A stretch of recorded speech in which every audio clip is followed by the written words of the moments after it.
The San Francisco 49ers just sent a message to the entire NFL, and it's not subtle, it's loud, it's clear, and it's got one meaning. This year is different. You can feel it. You can see it in the body language, in the way the players are showing up, in the energy around the facility. From the very first snap of training camp, it's obvious. This team isn't dragging their feet into the new season, they're charging in full speed. With a mindset that screams, unfinished business. It starts at the top. Christian McCaffrey on the field, day one. Trent Williams out there, leading by example. These are guys who don't need training camp to prove anything to anyone. They've been around. They've got the resumes. They've earned the right to ease into the season, if they wanted. But they're not doing that. They're not taking shortcuts. They're setting the tone. And that, more than anything, tells you that something has shifted in this building. But the real headline, it's Joe and Jennings. This is the story. The kind of moment that fans love and front offices notice. Jennings is in a contract year. He doesn't have to be out there. He could be playing it safe, waiting on negotiations, avoiding injury. But no, he showed up, pads on, helmet buckled, smiling, dancing, catching passes, running routes. He's not just present, he's locked in. He's sending a message that he wants to be here, that he's ready to compete, that he believes in what this team is building, and you can bet the coaches and teammates are seeing that, because this isn't a guy just going through the motions. Jennings was out there making plays. On one standout rep, he ran an in-breaking route, took contact at the catch point, and still came down with the ball. That's not easy. That's not just routine camp reps. That's fight. That's a guy playing like it's already week one, and in a wide receiver room that's as competitive as it's ever been. That kind of hunger makes a difference. What makes it even more compelling is the contrast. Just look at how things have gone in recent years. We've seen players hold out. We've seen hold-ins. We've seen guys sit back until the ink is dry on a new deal, not Jennings. He's betting on himself. He's betting on this team. And you know what? That kind of attitude spreads. It becomes contagious. It becomes culture. When one player shows that level of buy-in, it pulls everyone else forward. You can feel the momentum building. This isn't a team coming off a Super Bowl hangover. This isn't a team resting on last year's accomplishments. This is a team that looks in the mirror and says, we didn't get it done. Not yet, and now they're moving like a team on a mission. The vibe from OTA letters carried into training camp. The veterans are leading. The young guys are following. Everyone is speaking the same language: urgency, intensity, accountability, and let's not gloss over something else. Trent Williams being fully involved in day one is massive. This is one of the best to ever do it at his position, a future Hall of Famer. If anyone had the license to take it easy in July, it's him, but there he was, shoulder to shoulder with his teammates, and the same goes for Christian McCaffrey. The guy never stops, always in elite shape, always focused. That mindset trickles down to the rest of the locker room. George Kittle, Fred Warner, Brock Purdy, these guys are becoming the spiritual core of the team. They don't just talk leadership, they live it. When they show up early, when they stay late, when they push through the heat and the grind of camp, it creates a standard. And that's what we're seeing now, a team that's operating at a different standard. You could feel it even in the first practice. There was a different level of energy. The execution was sharp. The chemistry was clear. Even guys like DeMarcus Robinson, who aren't necessarily locks to start, are stepping up, looking polished, looking hungry. It's only training camp, sure, but the urgency is real. There's only a short runway before that first preseason game against Denver. And the players are acting like it matters, because it does. And speaking of Denver, yeah, we're all going to be watching that matchup closely, but it's bittersweet, isn't it? Dre Greenlaw moving on to the Broncos. That one hurts. As a fan, it's tough to see him go. The guy brought so much fire to the defense, but if he ends up balling out in Denver, hey, all the best to him. Even if it stings a little, that's just how this league works. Nothing stands still. Rosters evolve. The torch gets passed, but back to the here and now. This 49ers team right now is as connected as we've seen them in years. There's no drama, no weird contract standoffs, no whispers about discontent, just a group of men locked in, grinding, competing, and showing up for each other. That kind of chemistry doesn't happen by accident. That comes from shared experiences, from leadership, and from a deep sense of unfinished business. Let's talk about the young guys for a second, because there's a few rookies already flashing without even putting the pads on yet. Jordan James at running back, Jordan Watkins at wide receiver. Both of them look like they belonged right away. And it's not just about what they did with the ball in their hands. It's the way they moved, the way they handled reps, the way they responded to coaching. That matters. That's what coaches notice early in camp. Especially Watkins, he's got an opportunity now. With Jacob Cowing potentially out after pulling a hamstring, there's a real lane for someone to step in and grab a roster spot. Cowing had a great offseason. That 4.3 speed is no joke. The coaching staff had high hopes for him as that gadget type. Guy who could fill in on special packages, maybe even give some Debo-style looks. So yeah, it's a gut punch to see him go down so early. First day of camp, barely gets moving. And then boom, injury. That hurts. And Kyle Shanahan didn't sugarcoat it. He said they were going to take a close look at the injury, evaluate scans, and see if they need to bring in another wideout. That's how quickly things can change. One moment a player is rising through the depth chart, the next he's sidelined. That's why depth matters. That's why young guys stepping up early in camp is so crucial, and that's why Jordan Watkins could suddenly find himself in a bigger spotlight than expected on the defensive side. Things are looking just as promising. Alfred Collins finally stepped onto the field in a full capacity. After spending the offseason watching from the sidelines, the guy is an absolute unit. Massive frame, moves way better than someone his size should. You could see it right away. And everyone around the team is buzzing about him. Rob Loader said it. Brad Graham echoed it. This dude is going to be a problem. And it's not just Collins. The entire defensive line looks dangerous. You've got Nick Bosa. You've got Bryce Huff, adding Collins. And suddenly the 49ers have a rotation of athletic freaks who can collapse the pocket from every angle. Training camp is critical for Collins, especially after missing time earlier in the year. But if he can stay healthy, if he can stack good days, he's going to be on the field a lot this season. Maybe even more than any other defensive rookie. Then there's the Nick Bosa effect. If you caught the footage, you saw Mikael Williams literally shadowing Bosa's every move during drills, following his footsteps, replicating technique, and Bosa isn't brushing him off, he's mentoring him, talking to him, coaching him up. That's what being a leader is about. And Kyle Shanahan said it best, when Bosa speaks, everyone listens. He doesn't waste words. But when he decides to invest in a young player, it means something. That leadership, that willingness to bring others along, is what makes this roster so dangerous. It's not just about individual talent, it's about the structure, the system, and the willingness to pass the torch. And Shanahan's comments about as many as 6 defensive starting spots being open, that's no small thing. That's a real signal to the younger guys that if you bring it, you've got a shot. Nickel corner, safety, linebacker, those positions are wide open. The door is cracked. Now it's on them to kick it down. And even on special teams, the competition is fierce. Jake Moody and Greg Joseph are going kick for kick right now. No more alternating days like they did in OTA letters. Now they're alternating reps. One makes a 50-yard kick, the other has to match it. That's pressure. That's how you simulate game day nerves, even if nothing truly matches the intensity of a live game. And both guys were perfect in their first real head-to-head sequence. 4-4-4, including the deep ones. It's a smart move by the coaching staff. Don't let them coast. Don't give anyone a free ride. Make them earn it. And you know what? If Greg Joseph ends up winning the job because he flat-out outperforms Moody, then so be it. That's the NFL. Draft capital only takes you so far. Production is what matters. So yeah, not everything is perfect. Losing Jacob Cowing, even temporarily, is a setback. But the overwhelming vibe right now, pure optimism. The energy is right. The veterans are showing up. The rookies are hungry. The coaching staff is pushing the right buttons. And the fans, we're just here watching it all unfold. Counting down the days until the pads come on. Monday, the real hitting starts. That's when things get real. And if day one is any indication, this team is ready to make some serious noise. As camp rolls on, you can already feel the temperature rising, not just from the summer heat, but from the way this roster is shaping up. The battles are already brewing, and we're only scratching the surface. What we're seeing from the 49ers right now is the kind of internal competition that championship teams thrive on. Nobody's job is safe just because of seniority. It's about who shows up, who delivers, who's got the fire in their chest and the focus in their eyes. Let's go back to Jauan Jennings for a second. Because that moment, him showing up, despite the contract situation, that's a culture-defining move. It sets a precedent. It challenges the rest of the roster to match that energy. And this isn't just about making a good impression. It's about setting a standard.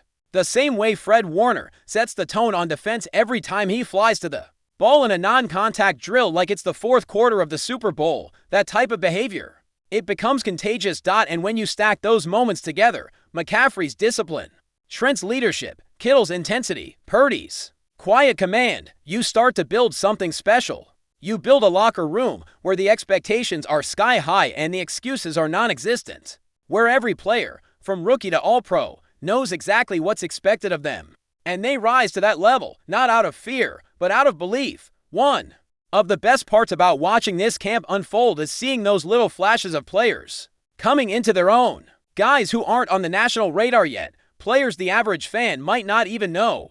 But inside the building, they're starting to make noise, like Mikael Williams, sticking to Nick Bosa like glue during individual drills, soaking up every detail. That's how you accelerate your development. You attach yourself to greatness and you learn, rep by rep, what it takes to sustain success at this level. And let's not forget, the 49ers didn't just stumble into this situation. They've built it brick by brick, through smart drafting, calculated free agent moves, and developing their own guys instead of reaching for splashy fixes. That's why a guy like Ricky Pearsall is getting so much attention. He might have started camp on the physically unable to perform list, but the buzz around him never died. The moment he was cleared for activity, it was like flipping a switch. You could see it in the way the coaches talked about him, not just hopeful, but confident. They know what he's capable of. Shanahan even mentioned how Pearsall hit his max speed on GPS trackers over the weekend. That's not a throwaway stat. That's the coaching staff telling you they're tracking everything, not just performance, but progress. They're not guessing. They're evaluating in real time. And if Pearsall gets the green light for Sunday's practice, like Shanahan expects, that's going to be another massive piece returning to the puzzle. That's the beautiful chaos of training camp. One day, guy's watching from the sidelines. The next he's in the mix, earning reps, fighting for a spot. The depth chart is fluid. The only thing that matters is how you show up when your number's called. And the 49ers are throwing every challenge they can at these players. Pads are coming on soon. That's when things get real. That's when physicality separates the flash from the substance. And yet, even before the pads come on, the intensity is undeniable. Every rep feels like it matters. Even the kicking competition is tight. Jake Moody and Greg Joseph are in an old-school duel. It's not just about leg strength. It's not about resume. It's about execution under pressure. Back and forth they go, each kick, one after another, no time to breathe. That's how you simulate clutch situations. That's how you find out what kind of mental toughness these guys really have. Moody's got the draft pedigree. The team invested in him, but Greg Joseph didn't come to camp to be a placeholder. He's hitting from deep, matching Moody kick for kick. That sends a clear message. The job isn't guaranteed, and that's how it should be. You earn your spot every single day.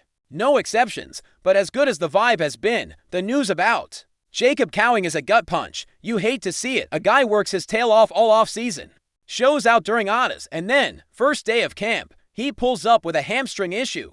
Shanahan sounded hopeful that it wasn't too serious, but let's be real, hamstrings are tricky. They linger. And for a guy whose entire game is built around speed, quick cuts, and explosiveness, it's a major concern, and it couldn't have come at a worse time. Cowing was right there, knocking on the door for a significant role, with that for .3 speed. He had the chance to carve out a niche in this offense, maybe not a starter right away, but a gadget guy, a chess piece. Someone who could line up all over the field and stretch defenses vertically. He was trending up now, depending on how long he's sidelined. The door might open for someone else. This is where guys like Jordan Watkins step in. You get one man's misfortune, and suddenly another player has a golden opportunity. Watkins already made waves during autos. Coaches were buzzing about how ready he looked. Not just physically, but mentally, understanding the playbook, executing routes with precision, showing that he belongs. Now, with Cowing potentially out for an extended period, Watkins has a clear path to reps. And if he capitalizes, it could change the shape of the depth chart heading into preseason.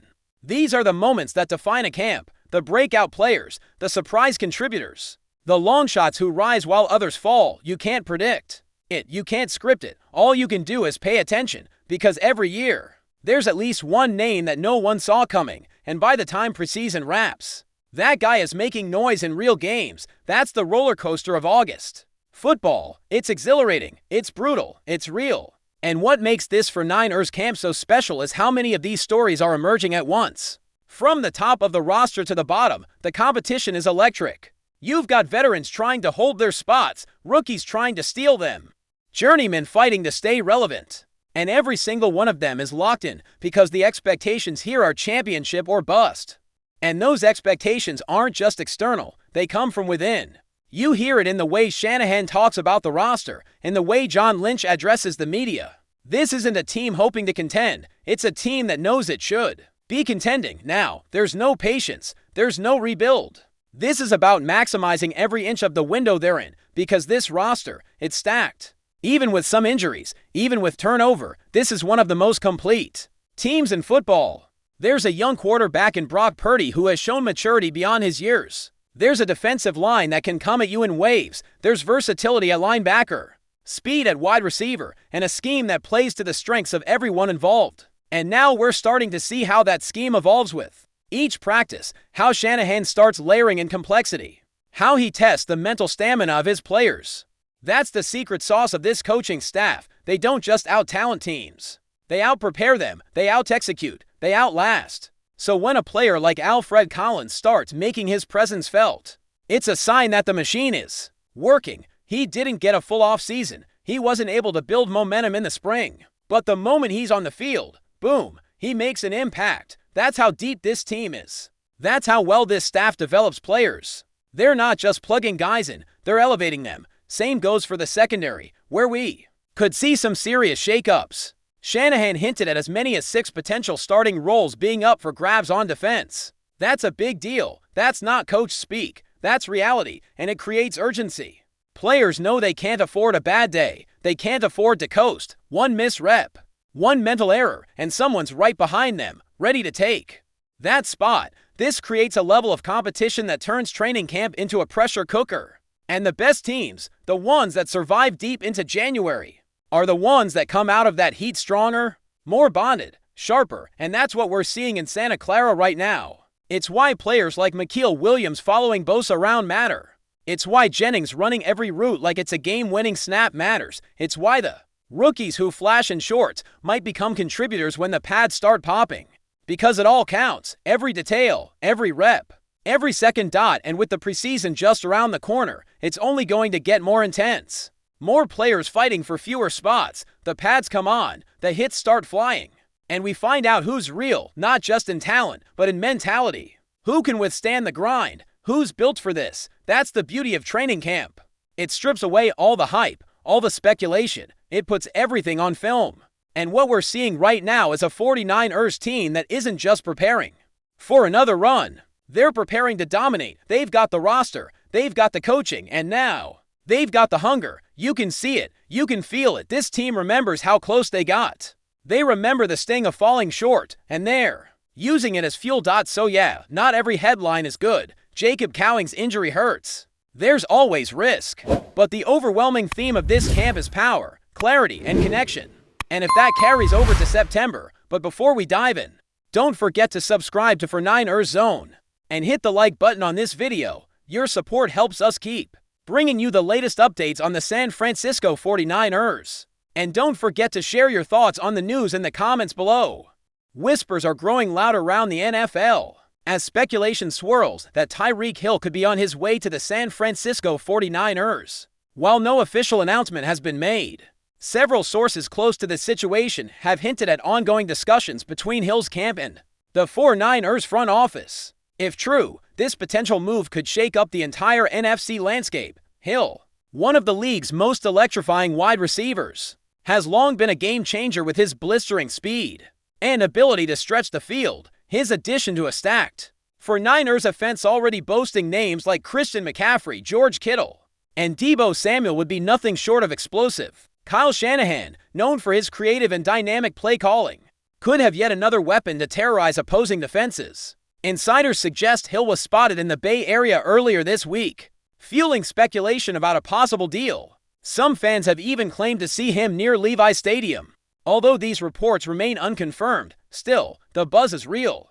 And social media has been ablaze with theories and mock-up images of Hill in a red and gold jersey. Financially, it's unclear how the 49ers would make the numbers work. But with the NFL's ever-flexible cap space and creative contract structuring, anything seems possible. Perhaps there's a trade in the works, or maybe some restructuring behind the scenes. One thing's for sure, where there's smoke, there's usually fire. Until something concrete is announced, it all remains speculative. But if Tyreek Hill does indeed end up in San Francisco, the 49ers may just become the most dangerous offense in football. Keep your eyes peeled, the next few days could be very interesting.